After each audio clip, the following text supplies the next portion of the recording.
Hi friends, కట్టెలకి వెళ్ళి పొద్దున్నే వెళ్ళి కొట్టుకొచ్చారు. ఈ సంతకు తీసుకెళ్ళి అమ్ముకుంటే మోపులు ఎంత ఇది 300 పడిద్దా 400?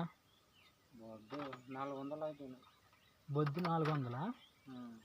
ఎన్ని కర్రలు? 10 20 కర్రలు. అరే 20 రూపాయలు కడి పార్తపురం తీసుకెళ్ళాలిగా. ఆటో అద్దె మళ్ళీ 100 పోతే 300 పడేది. ఈ కట్టెలు అడవికి వెళ్ళి పొద్దున్నే మార్నింగ్ వెళ్తే ఇక్కడ మా అన్న చలిదానం చేసి వెళ్తారు. చలిదానం చేసి వెళ్ళి ఇలా చేసి వస్తే ఈ కొట్టుకొని వచ్చి ఈ సంతకు తీసుకెళ్ళి అమ్ముకుంటారు ఫ్రెండ్స్. కూలి మైనంగా వస్తే ఎంత ఒక 10 మంది 5 కలిసి వెళ్ళి కొట్టుకొచ్చుకొని